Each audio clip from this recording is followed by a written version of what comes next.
नमस्कार। ज्ञान तृप्ति महाविद्यालय 15A रूपगढ़ के इस YouTube चैनल पर आपका हार्दिक स्वागत है। आज हम बात कर रहे हैं बीएससी फर्स्ट ईयर के लिए नई यूनिट स्टार्ट कर रहे हैं। इससे पहले हमने 2 यूनिट इसकी और वैसे 3 यूनिट इसकी कंप्लीट कर ली हैं फिजिकल केमिस्ट्री की, जिसमें मैंने आपको ये कहा था कि फर्स्ट यूनिट जो आपकी है वो कंप्यूटर की और मैथ्स की है, जिसमें मैथ्स के कुछ फंडामेंटल चीज़ें हैं और कंप्यूटर का कुछ बेसिक नॉलेज है जिसको आपको अपने लेवल पर उसको स्टडी करना है। और सेकंड यूनिट इसकी हम 3 यूनिट ऑलरेडी कर चुके हैं। सेकंड यूनिट के रूप में मतलब उसके बाद जो दूसरी यूनिट मैंने करवाई थी वो केमिकल काइनेटिक्स थी। केमिकल काइनेटिक्स आपको करवाई जा चुकी है। उसके बाद इसकी एक और यूनिट करवाई गई जो हमने लास्ट लेक्चर में कंप्लीट की है, वो है सॉलिड स्टेट, वो भी आपको करवाई जा चुकी है। तो अभी तक 3 यूनिट हो गई। अब हम 4th यूनिट इसकी स्टार्ट कर रहे हैं और इसकी 4th यूनिट करने के बाद में हम स्टार्ट करेंगे ऑर्गेनिक केमिस्ट्री में। ऑर्गेनिक केमिस्ट्री में आपको कौन कौन सी यूनिट्स जो है वो करवाई जानी। आप अपने लेवल पर एक काम करते रहिए कि आप इन यूनिट्स को अपने लेवल पर तैयार करते रहिए, जिससे कि आपको बाद में इकट्ठा करने पर बर्डन ना हो। तो बड़े ध्यान से आप इन सब चीज़ों को करते रहिए। अगर कहीं कोई प्रॉब्लम आती है तो आप मुझसे संपर्क भी कर सकते हैं। आपके जो सीनियर्स हैं उन सभी के पास मेरे मोबाइल नंबर है और आप मुझसे संपर्क कर सकते हैं, या आप कमेंट सेक्शन में कमेंट भी कर सकते हैं। तो इस तरीके से आज हम जो यूनिट स्टार्ट कर रहे हैं वो हमारी यूनिट है गैसियस स्टेट। वो हमारी यूनिट है गैसियस स्टेट। इससे पहले हमने सॉलिड स्टेट को कंप्लीट किया है। आज हम बात करेंगे गैसियस स्टेट की। और गैसियस स्टेट में जो आज का हमारा टॉपिक है वो वही टॉपिक है जो आपने 11th क्लास के अंदर बहुत अच्छे तरीके से कर रखा है, जिसे हम कहते हैं आदर्श गैस समीकरण, आइडियल गैस इक्वेशन। इसमें जो हमारा ये जो टॉपिक है इसके अंदर हमको सबसे पहले आइडियल गैस इक्वेशन के बारे में पढ़ना है। उसके बाद हमें आइडियल गैस इक्वेशन को नॉर्मल कंडीशन में, मतलब वो जो रियल गैसेस हैं उन पर किस तरीके से लागू होगी, इसके बारे में बात करना है। और उसको वंडरवाल एक गैस इक्वेशन आती है, वंडरवाल एक वास्तविक गैसों के लिए एक समीकरण आती है, उसके ऊपर लागू करना है। और इसी तरीके से आगे चलते हुए हम यहाँ पर कुछ इफेक्ट्स के बारे में बात करेंगे। जूल थॉमसन इफेक्ट जिसे कहते हैं, कूलिंग इफेक्ट कहते हैं, उसके बारे में हम बात करेंगे। इसके अलावा हमको इस यूनिट के अंदर सबसे पहले मैं आपको बता दूं कि हमको क्या क्या इस यूनिट के अंदर करना है। तो यहाँ पर जो ये आपका कंप्लीट है पूरा, सबसे पहले हम यहाँ पर जो आपकी PV इक्वल टू nRT मतलब आइडियल गैस इक्वेशन है उसके बारे में बात करेंगे। उसके बाद हम काइनेटिक थ्योरी ऑफ गैसेस के पोस्टुलेट्स के बारे में बात करेंगे। काइनेटिक थ्योरी ऑफ गैसेस क्या होती है, गैसों का अनुगति सिद्धांत क्या होता है, जिसके आधार पर जो ये समीकरण थी PV इक्वल टू nRT इसको बनाया गया गैसों के अनुगति सिद्धांत के आधार पर, हम उसके बारे में बात करेंगे। उसके बाद हम बात करेंगे कि गैसें आदर्श व्यवहार से विचलन किस प्रकार से प्रदर्शित करती हैं, डेविएशन फ्रॉम आइडियल बिहेवियर। उसके बाद हम वंडरवाल की अवस्था समीकरण के बारे में बात करेंगे, स्टेट इक्वेशन ऑफ वंडरवाल। उसके बाद में ये बहुत महत्वपूर्ण टॉपिक है, इसको बोलते हैं क्रिटिकल फिनोमेना। क्रिटिकल फिनोमेना क्रांतिक घटनाएं, वास्तविक गैसों के लिए पीवी आइसोथर्मल कर्व किस तरीके से बनता है, समतापी वक्र किस तरीके से बनता है, कंटिन्यूटी ऑफ स्टेट क्या होती है, अवस्था का सातत्य क्या होता है, वांडरवाल समीकरण के समतापी वक्र किस तरीके से बनेंगे, क्रांतिक स्थिरांकों और वांडरवाल स्थिरांकों में संबंध किस प्रकार से होगा, संगत अवस्था का नियम क्या होगा, और अवस्था की रिड्यूस्ड इक्वेशन या अवस्था की समानित समीकरण किस प्रकार से होगी। नेक्स्ट हम बात करते हैं मॉलिक्यूलर वेग के बारे में, आणविक वेग के बारे में। आणविक वेग में टॉपिक आता है वर्ग मध्य मूल वेग। वर्ग मध्य मूल वेग स्क्वायर रूट मीन स्क्वायर, इसको वेलोसिटी बोलते हैं। उसके बाद हम प्रोबेबल वेलोसिटी के बारे में बात करेंगे और एवरेज वेलोसिटी के बारे में बात करेंगे। उसके बाद हम बात करेंगे मैक्सवेल का आणविक वेग वितरण नियम, distribution theory, molecular distribution theory of Maxwell. उसके बाद में हम बात करेंगे संघटन कोलिजन थ्योरी के बारे में, कोलिजन नंबर क्या होते हैं, संघटन संख्या क्या होती है, उसके बारे में बात करेंगे। और उसके बाद में बात करेंगे मेन फ्री पाथ के बारे में, किस तरीके से होगा, जो मीडियन या मीन फ्री पाथ जिसको हम बोलते हैं। उसके बाद हम बात करेंगे कोलिजन के व्यास के बारे में, कोलिजन का व्यास जो इसका रेडियस का किस तरीके से उसका संबंध होगा उसके साथ में। गैसों का द्रवण किस प्रकार से होगा, हम गैसों को किस प्रकार से लिक्विड स्टेट में चेंज कर सकते हैं, अर्थात यहां पर जो मैंने अभी आपको बताया था जूल थॉम्पसन इफेक्ट क्या होता है, द जूल थॉम्पसन इफेक्ट और द कूलिंग इफेक्ट, उसके बारे में हम यहां पर बात करेंगे। तो सबसे पहले हम बात कर रहे हैं कि गैसीय अवस्था क्या होती है और उसके बाद में हम आदर्श गैस समीकरण के बारे में बात करेंगे। देखिए, पदार्थ तीन अवस्थाओं में पाया जाता है। तीन अवस्थाओं के बारे में आप अच्छे तरीके से जानते हैं कि ये पदार्थ की तीनों अवस्थाएं ठोस, द्रव और गैस होती हैं, जिसको हमने लास्ट यूनिट जो हमने की थी उसमें भी विस्तार से बात की थी कि पदार्थ की तीन अवस्थाएं होती हैं। एक अवस्था होती है ठोस, एक होती है द्रव और एक होती है गैस। इनमें से ठोस और द्रव के अणु बहुत निश्चित पास पास होते हैं, इनके आयतन निश्चित होते हैं, जबकि गैस के अणु इतने दूर दूर होते हैं कि इनके आयतन निश्चित नहीं होते।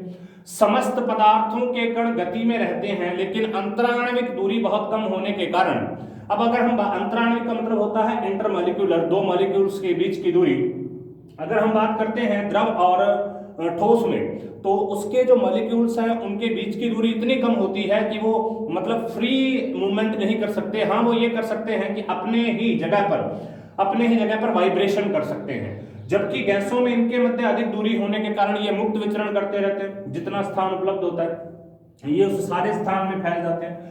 गैसों की इन विशेषताओं के कारण ही गैसों की प्रकृति चाहे कुछ भी हो, कुछ सामान्य नियम सभी गैसों पर लागू होते हैं, और इस तथ्य के आधार पर गैसें दो प्रकार की होती हैं। एक होती हैं आदर्श गैसें और एक होती हैं वास्तविक गैसें। एक होती हैं आइडियल गैसेस और एक होती हैं रियल गैसेस। तो आइडियल गैसेस और रियल गैसेस के बारे में हम बात करेंगे। सबसे पहले हम बात कर रहे हैं आदर्श गैस समीकरण के बारे में, आइडियल गैस इक्वेशन के बारे में। और आइडियल गैस इक्वेशन में भी हम पहले बात करेंगे कि व्हाट आर आइडियल गैसेस, मतलब आदर्श गैसें होती कौन सी हैं, और जो आइडियल गैस इक्वेशन जो होती है, आदर्श गैस जो समीकरण होती है, इसको ड्राइव किस तरीके से किया जाता है, किन किन साइंटिस्ट का इसमें योगदान है और कैसे कैसे इसको ड्राइव किया गया। तो सबसे पहले आदर्श गैसें उन गैसों को कहते हैं जो समस्त ताप व समस्त दाब पर, मतलब दाब की कोई भी अवस्था हो, ताप की कोई भी अवस्था हो, आदर्श गैसें उन गैसों को कहते हैं जो समस्त ताप व समस्त दाब पर आदर्श गैस समीकरण का पालन करती हैं, मतलब आइडियल गैस इक्वेशन को फॉलो करती हैं।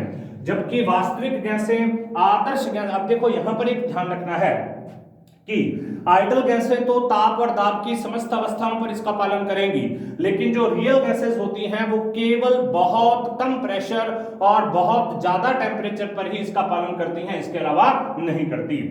समस्त गैसें निम्न दाब और उच्च ताप पर आदर्श गैसें हो सकती हैं। अब ये ध्यान रखना है, जितनी भी गैसें हैं वो सारी की सारी लो प्रेशर और हाई टेम्परेचर पर आदर्श गैसें होती हैं, जबकि उच्च दाब व निम्न ताप पर वास्तविक हो जाती हैं। लेकिन जैसे ही हम प्रेशर बढ़ा दें और टेम्परेचर को कम कर दें तो वो क्या हो जाएगी, वास्तविक हो जाएगी। आदर्श गैस समीकरण निम्न गैसीय नियमों के संयोग से बनती है। सबसे पहला बॉयल का नियम, सबसे पहला है बॉयल्स लॉ। 1660 में रॉबर्ट बॉयल ने नियम दिया था। इसके अनुसार स्थिर ताप पर किसी गैस की निश्चित सहनती का आयतन, स्थिर ताप पर मतलब फिक्स टेम्परेचर पर किसी गैस की निश्चित सहनती मतलब निश्चित मात्रा का आयतन उसके दाब के, उसके प्रेशर के क्रमानुपाती होता है। मतलब आयन जो आयतन होता है वो रिवर्सली प्रोपोर्शनल होता है उसके प्रेशर के। तो यहां पर वही चीज है कि जैसे जैसे आयतन बढ़ेगा, यहां पर इससे हम ये समझ सकते हैं आदर्श गैसों में जैसे जैसे आयतन बढ़ेगा वैसे वैसे प्रेशर क्या हो जाएगा, कम हो जाएगा। यहाँ इसका वाइस वर्सा भी हो सकता है, जो कि ज्यादा सही है। जैसे जैसे प्रेशर बढ़ेगा वैसे वैसे आयतन क्या होता जाएगा, कम होता जाएगा। तो एक दूसरे के रिवर्सली प्रोपोर्शनल है, इनवर्सली प्रोपोर्शनल है, यहाँ क्रमानुपाती है। इसके आधार पर हम ये कह सकते हैं कि PV इज इक्वल टू के होता है। अब PV इज इक्वल टू के यहाँ पर क्या है, कांस्टेंट। इसका मतलब P1 V1 is equal to P2 V2, अर्थात दो गैसों के लिए, कोई भी दो गैसें हों, उनके दाब और आयतन का गुणनफल आपस में समान होगा, चाहे वो दो गैसों के लिए कोई भी प्रेशर और कोई भी दाब। ठीक है, यदि दाब P तथा आयतन V के बीच में एक ग्राफ खींचा जाए तो हाइपरबोलिक टाइप का इस तरीके का एक ग्राफ बनता है। और क्योंकि ये जो ग्राफ है ये फिक्स्ड टेम्परेचर पर, निश्चित तापमान पर खींचा गया है, इसीलिए इसको आइसोथर्म कर्व कहते हैं, समतापी वक्र कहते हैं। तो यहां पर आप इस ग्राफ को देखिए, बॉयल के नियम का पालन करने वाला टेम्परेचर, देखो यहां पर मेन चीज क्या है, टेम्परेचर इसका फिक्स रहना चाहिए, temperature remains constant through out the period, तो टेम्परेचर इसका हमेशा स्थिर रहना चाहिए। तो देखिए, तो यहां पर क्या होता है, ये लो टेम्परेचर पर है और ये हाई टेम्परेचर पर है, लेकिन है फिक्स, अलग अलग टाइम पर अलग अलग होगा। देखिए जब हम बात करते हैं आयतन और दाब के बारे में, तो जैसे जैसे दाब बढ़ रहा है वैसे वैसे आयतन कम हो रहा है, और जैसे जैसे दाब कम हो रहा है वैसे वैसे आयतन बढ़ रहा है। मतलब कभी भी ये नहीं हो सकता, यहां पर भी हमने नहीं देखा कि जो आयतन है वो कभी जीरो हो जाए, तो अनंत पर हो सकता है ऐसी कोई प्रोसेस हो जाए, लेकिन यहां पर ऐसा आयतन जीरो वगैरह वाला कोई कंसेप्ट नहीं है। तो सबसे पहले बॉयल का नियम है, बॉयल का नियम बताता है V is inversely proportional to P, मतलब V PV is equal to K के। अब नेक्स्ट देखिए दूसरा नियम क्या है,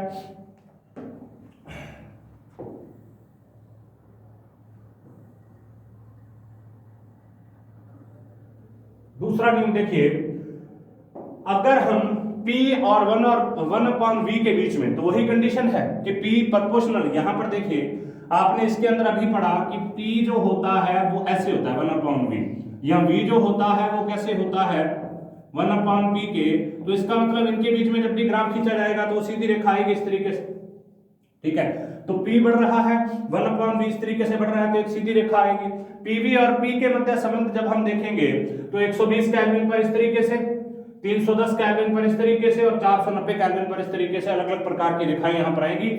ये ग्राफ P और PV के मध्य है, P और PV के मध्य है, जबकि अलग अलग टेम्परेचर पर अलग अलग है, लेकिन मान इसका यहां पर PV की वैल्यू फिक्स रहेगी, ये ध्यान रखना। चाहे आप प्रेशर को बढ़ा रहे हैं लेकिन PV की वैल्यू क्या होगी, फिक्स रहेगी। PV और P में PV की वैल्यू हमेशा फिक्स रहेगी, इसीलिए कहा जाता है कि PV remains constant, PV is equal to K and remains constant always. तो यहां पर अब हम एक एग्जांपल करते हैं, एक निश्चित ताप तथा 760 mm दाब पर, निश्चित टेम्परेचर हो और 760 mm दाब पर किसी गैस का, एक गैस की निश्चित मात्रा का आयतन 74 सेंटीमीटर क्यूब है। किसी गैस की हमें कोई सहमति दे रखी है, निश्चित है वो, उसका आयतन 74 सेंटीमीटर क्यूब है। यदि उसी ताप पर दाब 740 mm कर दिया जाए तो गैस के आयतन में कितना परिवर्तन होगा। बॉयल के नियमानुसार P1 V1 is equal to P2 V2, P1 है 760 mm दे रखा है हमें, P2 है 470 mm। देखिए यहाँ पर इन्होंने 740 mm किया है, एक्चुअली इसने 470 लिखा है, यहाँ पर थोड़ा गलत है, इसको हम यहाँ पर सही करेंगे, ये होगा 740, ठीक है 740। तो P2 कितना है 740, V1 कितना दे रखा है, निश्चित मात्रा का आयतन 74 सेंटीमीटर क्यूब दे रखा है। इसके आधार पर हमें V2 का मान ज्ञात करना है। तो देखिए P1 V1 is equal to P2 V2, तो V1 is equal to P2 V2 upon P1। तो देखो V2 इज इक्वल टू 761, तो ये अगर तो आप V2 की वैल्यू ज्ञात करनी है तो P2 इस तरफ चला जाएगा, P1 V1 अपॉन P2, तो क्या हो जाएगा, P1 की वैल्यू कितनी है 760, उसके अलावा V1 की वैल्यू है 74 और इसकी 74, तो यहां से कैंसिल हो गया और क्या बनेगा 76 सेंटीमीटर क्यूब। अब आयतन में वृद्धि कितनी हुई है, हमको वो ज्ञात करना है कि आयतन में वृद्धि कितनी है। अभी तो हमने V2 का मान ही ज्ञात किया। आयतन अब क्या आया 76, पहले हमारे पास आयतन कितना था 74, तो 76 minus 74 is equal to 2 centimetre cube. तो इस तरीके से इसके आयतन के अंदर जो है वृद्धि होती है। तो इस तरीके से हम इसको ज्ञात कर सकते हैं, PV is equal to P1 V1 is equal to P2 V2 से। दूसरा नियम है चार्ल्स और गेलसॉप का नियम, ये किसके बारे में बताता है उसको देखिए, चार्ल्स और गेलसॉप का नियम। तो देखिए 1787 में जे चार्ल्स और 1808 में, मतलब ये अलग अलग टाइम पर दिया गया है लेकिन दोनों ने काम एक ही कंसेप्ट के ऊपर किया, इसीलिए इसको कंबाइंड रूप से चार्ल्स गेलसॉप का नियम कह देते हैं। 1787 में जे चार्ल्स ने और 1808 में गेलसॉप ने गैसों के आयतन का ताप से सीधा संबंध बताया, मतलब आयतन किसके समानुपाती होता है, टेम्परेचर के। उनके अनुसार स्थिर दाब पर, ध्यान रखना ये आइसोबारिक है, आइसोबारिक का मतलब होता है जिसमें टेम्परेचर फिक्स हो, और आइसोथर्मल का मतलब होता है जिसमें आइसोबारिक का मतलब होता है जिसमें प्रेशर फिक्स हो, और आइसोथर्मल का मतलब होता है जिसके अंदर टेम्परेचर फिक्स हो। तो ये आइसोबारिक प्रकार का है क्योंकि इसमें टेम्परेचर क्या है, फिक्स है। ठीक है, देखिए स्थिर दाब पर किसी गैस की निश्चित सहती का आयतन उसके परम ताप के समानुपाती होता है, उसके परम ताप के एब्सोल्यूट टेम्परेचर के परम ताप के समानुपाती होता है। तो स्थिर दाब पर किसी गैस की निश्चित सहती का आयतन मतलब निश्चित मात्रा का वॉल्यूम या आयतन उसके परम ताप T के समानुपाती होगा, directly proportional to absolute temperature T। तो T यहां पर क्या है, कैपिटल T, जिसको हम एब्सोल्यूट टेम्परेचर या परम ताप कहते हैं, वो होता है T + 273 डिग्री। और यहां पर देखो परम ताप का मतलब क्या है, इसको आप सिंपल सी चीज में देखिए कि यदि हम किसी भी टेम्परेचर को केल्विन में प्रदर्शित कर दें तो सामान्यतः वही परम ताप उसका होता है। वही यहां पर देख लीजिए आप, T + 273 है, T केल्विन में ताप है। तो V समानुपाती T, तो यहां पर क्या आ जाएगा, V जो है प्रोपोर्शनल टू T, तो हम ये कह सकते हैं VT/K के। तो इसका मतलब V1T1 = V2/T2, K यहां पर क्या है, एक कांस्टेंट है। अब देखो यहां से हम ग्राफ के बारे में बात करते हैं, तो ये ग्राफ किसके अंदर है, T और V के है, T और V के है। यहां पर ये इसके किसके बराबर आ जाएगा, ये इसके अंतःखंड के बराबर आएगा, ये इसका स्लोप होगा mx प्लस वो y बराबर mx + c की समीकरण है, तो उससे ये सारे जुगाड़ जो है वो निकल जाते हैं। ठीक है, उसके बाद में देखिए अब ये हो गया, ताप और आयतन के बीच में जब हम ग्राफ खींचते हैं तो सीधी रेखा प्राप्त होती है। ठीक है, ताप और आयतन के बीच में ग्राफ खींचेंगे सीधी रेखा प्राप्त हो जाएगी। तो ये सीधी रेखा प्राप्त होगी क्योंकि V समानुपाती हमेशा सीधी रेखा प्राप्त होती है, तो इस तरीके से प्राप्त होगी इसकी। संयुक्त गैस समीकरण अब कैसे बने उसको देखो। देखिए हमने ये पढ़ा, बॉयल का नियम ये कहता है जब टेम्परेचर स्थिर हो तब V समानुपाती होता है, या हम ये कह सकते हैं कि V व्युत्क्रमानुपाती होता है प्रेशर के। दूसरा, जब प्रेशर स्थिर हो चार्ल्स और गैलुसाफ के नियम से तो V समानुपाती होता है T के। तीसरा, जब टेम्परेचर और प्रेशर दोनों में से कोई भी स्थिर ना हो तो उस कंडीशन में क्या होगा, V समानुपाती T और P के। तो यहां पर V पहले क्या था, प्रोपोर्शनल था, V बाद में क्या था, T के समानुपाती था। अब हमने क्या कह दिया, इसी से क्या हो सकता है, V समानुपाती T/P के। ठीक है, तो यहां से एक संयुक्त गैस समीकरण आ गई। सभी को हमने दोनों जो हमने चार्ल्स और बॉयल के जो नियम पढ़े थे उनको यहां पर कंबाइन कर दिया, क्लब कर दिया, और क्लब करने से V समानुपाती T/P की अवधारणा को विकसित किया। नेक्स्ट देखिए, अब देखिए अब इससे क्या बनता है, देखिए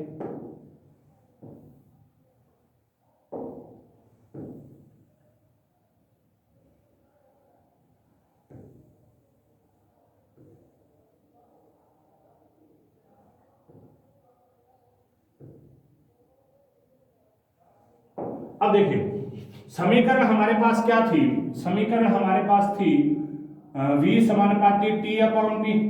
इसी समीकरण को हम किस तरीके से लिख सकते हैं, इसी समीकरण को हम लिख सकते हैं या करके V = KT/P, ये समीकरण इससे बन जाएगी, V = KT/P। तो आगे समीकरण क्या बनेगी, PV = KT, P यहां पर आ गया, PV = KT। तो अब हम यहां से एक और समीकरण बना सकते हैं कि P1V1 T1 क्या, तो साइन ये तो है यहां पे आएगा तो दिया जाएगा, P1V1 T1 बराबर किसके होगा, P2V2 T2 के। अब इसी को संयुक्त गैस समीकरण कहते हैं। तो संयुक्त गैस समीकरण क्या है, P1V1 T1 बराबर P2V2 T2, इसको बोलते हैं कंबाइंड गैस इक्वेशन, संयुक्त गैस समीकरण। लगभग आधा काम यहां से हो गया। अब हमको इसके अंदर एवोगैड्रो को ऐड करना है और हमारी जो PV = NRT है वो कंसेप्ट क्लियर हो जाएगा। अब देखो एवोगैड्रो ने एक नंबर दिया है जिसको एवोगैड्रो संख्या बोलते हैं, तो उसको हम यहां पर बात करेंगे कि गैसों की मात्रा और अणुओं की संख्या में एक संबंध दिया है। वो क्या कहते हैं कि ताप और दाब की समान परिस्थितियों में, अगर ताप और दाब की समान परिस्थितियां हैं तो समस्त गैसों के समान आयतन में उपस्थित अणुओं की संख्या सदैव समान होगी। वापस देखिए, ताप और दाब की समान अवस्थाओं में, मतलब हमारे पास चाहे 5 गैसें हैं, चाहे 2 गैसें हैं और चाहे 50 गैसें हैं, हमने उन सभी को अलग अलग सिलेंडर के अंदर भर रखा है, ठीक है, अलग अलग सिलेंडर के अंदर भर रखा है और सभी का पूरा फिक्स आयतन है 10-10 लीटर। हमने सारी गैस ले ली, 10 लीटर गैस ए ले ली, 10 लीटर गैस बी ले ली, 10 लीटर गैस सी ले ली। इस तरीके से 3 गैसें हमने ले ली। अब इन सभी का आयतन भी सेम है। अब जो जिस टेम्परेचर पर ये पड़ी हुई हैं वो ऑलरेडी सेम है, क्योंकि सारे के सारे सिलेंडर एक ही टेम्परेचर पर रखे हुए हैं। इसके अलावा इनका प्रेशर भी सेम है, तो उस कंडीशन में इन तीनों गैसों में अणुओं की संख्या भी समान होगी, चाहे तीनों गैसें अलग अलग हैं तो भी, ठीक है।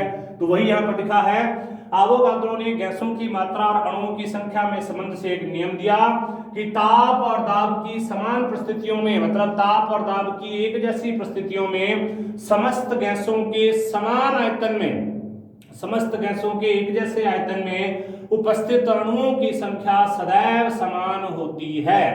किसी गैस के 1 मोल में विद्यमान अणुओं की संख्या क्या कहते हैं? एवोगाड्रो संख्या, Na से प्रदर्शित करते हैं।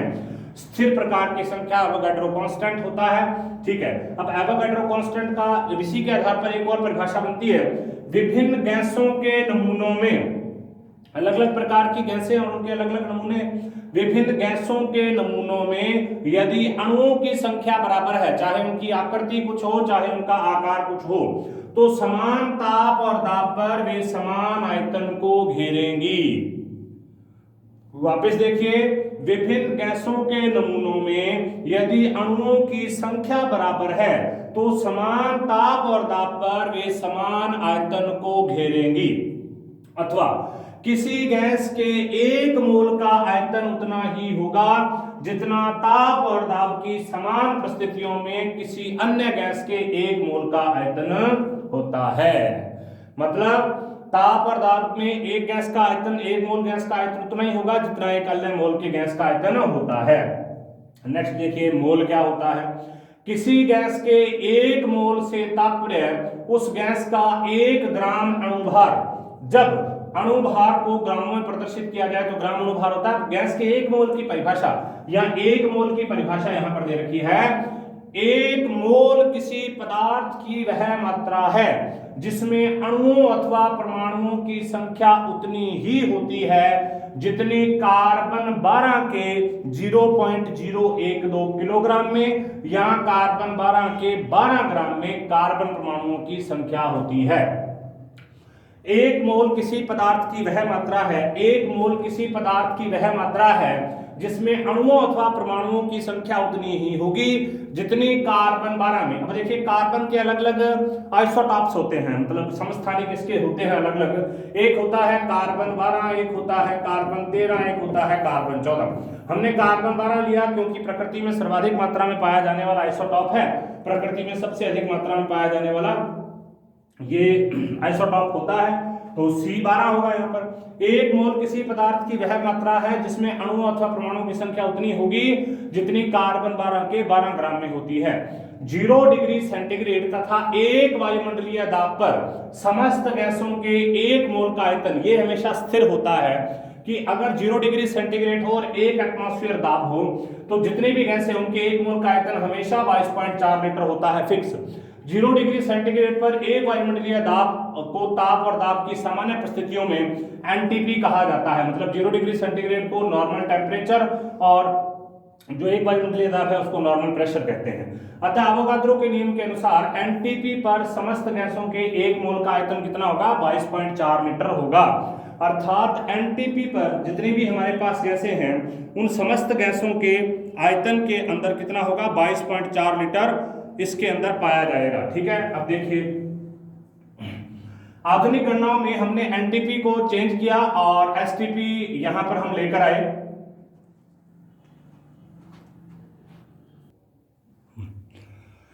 एनटीपी के स्थान पर एसटीपी आ गया है, तो एसटीपी क्या होता है? स्टैंडर्ड। स्टैंडर्ड का मतलब होता है मानक ताप और दाब।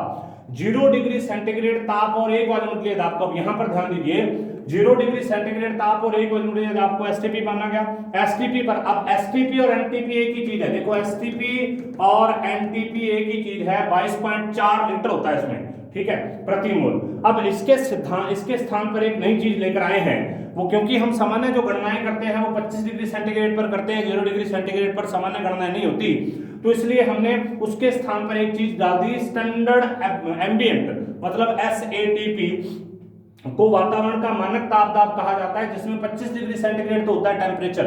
SATP में 25 डिग्री तो होता है टेम्परेचर, और एक बार होता है दाब, और एक बार दाब 75 सेंटीमीटर पारे के बराबर होता है, जबकि वायुमंडलीय दाब 76 सेंटीमीटर पारे के बराबर होता है। तो अब देखिए यहां पर अवोगाद्रो का नियम को हम इस प्रकार से परिभाषित कर सकते हैं कि SATP पर, SATP का मतलब होता है 25 डिग्री सेंटीग्रेड टेम्परेचर, और एक बार दाब पर 25 डिग्री सेंटीग्रेड टेम्परेचर और एक बार दाब पर आयतन कितना होगा 24.78। तो इस पर तो आयतन होगा 24.8 और नॉर्मल पर आयतन होगा 22.4। तो यहाँ पर जो उसका अवोगाद्रो की संख्या है वो क्या आ गई कि आयतन किसके समानुपाती है, कणों की संख्या के। मतलब अगर आयतन बढ़ेगा तो कणों की संख्या बढ़ जाएगी, क्योंकि समान आयतन पर कणों की संख्या बराबर होती है। तो इसका मतलब आदर्श गैस समीकरण में सारे जुगाड़ आ गए। अब देखो सबसे पहले आदर्श गैस समीकरण ये थी V समानुपाती T/P, एक हो गया V समानुपाती N के। तो इन दोनों से हम इस तरह को बना सकते हैं कि V समानुपाती होता है NT/P के, ठीक है। अब इसको हटाने के लिए हम यहां पर एक R का यूज करते हैं, और R क्या होता है, R होता है गैस कांस्टेंट। तो V बराबर R NT/P। अब इसको हम किस तरीके से लिख सकते हैं, PV = nRT, या PV = RT, और RT कब होगा, जब मोलों की संख्या 1 होगी। इसी को आदर्श गैस समीकरण कहते हैं। अर्थात चार्ल्स के नियम के आधार पर, बॉयल के नियम के आधार पर, और जो हमारे पास यहाँ जो इसका अवोगाद्रो का नियम है उसके नियम के आधार पर, इन सभी नियमों को क्लब करते हुए संयुक्त गैस समीकरण के आधार पर आदर्श गैस समीकरण जो है उसको हम प्रतिपादित कर सकते हैं। अब हम R की कुछ विमाओं के बारे में बात करेंगे और फिर इसके मान जो है उसको बात करेंगे। बस छोटा सा टॉपिक इसमें है, आदर्श गैस समीकरण होती है ये। अब R की कुछ हम यहाँ पर विमाएं, determination of dimensions of R के बारे में बात करते हैं। PV = nRT, R = PV/NT। P यहाँ पर दाब होता है, ये आयतन होता है, मोलों की संख्या और टेम्परेचर। दाब होता है बल बटा क्षेत्रफल, आयतन का आयतन मोल इंटू ताप। तो बल बटा लंबाई का स्क्वायर, क्षेत्रफल होता है लंबाई का स्क्वायर, आयतन होता है लंबाई की क्यूब, मोल इंटू टेम्परेचर आ गया। तो बल इंटू लंबाई, मोल इंटू टेम्परेचर। तो बल इंटू लंबाई क्या होता है, कार्य के, और मोल इंटू टेम्परेचर। तो टोटल यहाँ पर क्या आ जाएगा, ये तो हो गया कार्य या ऊर्जा प्रति मोल, क्योंकि मोल आ गया, और प्रति केल्विन, ठीक है। तो कार्य की वही विमाएं होंगी जो ऊर्जा की होंगी। अब अलग अलग चीजों में अलग अलग इसका मान दे रखा है कि R की कौन कौन सी वैल्यू कहां पर होती है। उसमें आपको कुछ नहीं करना, उसमें केवल ये आपको याद करना है, एक ये वाला टोटल नोट डाउन करना है इतना कि R की लीटर एटमॉस्फेयर में 0.0821, R की लीटर बार में 0.08, R की डाइन सेंटीमीटर में 8.314, R की अर्ग में 8.314, R की जूल मोल केल्विन में 8.314, और R की केल्विन मोल इनवर्स में 1.99। तो यहां पर आज हमने बात की है आदर्श गैस समीकरण को किस प्रकार से प्राप्त किया जाता है, आदर्श गैस समीकरण होती क्या है, उस आदर्श गैस समीकरण के आधार पर अलग अलग प्रकार किस प्रकार से उसको प्राप्त किया गया। वह सभी गैसें जो समताप और दाब की अवस्थाओं में आदर्श गैस समीकरण का पालन करती हैं उन्हें आदर्श गैसें कहते हैं, और बाकी सभी वास्तविक गैसें होती हैं, उसको हमने प्राप्त किया। उसके बाद में हमने R के बारे में बात की। R एक गैस स्थिरांक होता है, और R की ये वैल्यूज आपको हमेशा याद होनी चाहिए। R की इन वैल्यूज को आप नोट डाउन कर लेंगे। अलग अलग समय पर अलग अलग प्रकार की इसकी वैल्यू आती हैं, इनको आती कैसे उसको ध्यान में रखने की कोई खास जरूरत नहीं है, आपको केवल इनके बारे में पता होना चाहिए। इसको आप कहीं भी लिख कर रखें, रोज इसको देखें तो ये आपको याद हो जाएगी। इसकी अगली जो वीडियो होगी, इसका अगली जो क्लास होगी, उस क्लास में हम काइनेटिक थ्योरी ऑफ गैसेस के बारे में बात करेंगे कि गैसों का अणुगति सिद्धांत क्या होता है, उसके मुख्य पोस्टुलेट्स क्या होते हैं। वास्तविकता में ये जो आदर्श गैस वाला है वो कहीं ना कहीं इसी से जुड़ा हुआ है काइनेटिक थ्योरी ऑफ गैस से। तो आप उससे पहले 1, 2, 3, 4, 5 और 6 इसके मान जो है वो याद रखेंगे। आज की क्लास में इतना ही, बाकी सब कुछ हम अगली क्लास में करेंगे। तब तक आप इस वीडियो को देखते रहें। धन्यवाद।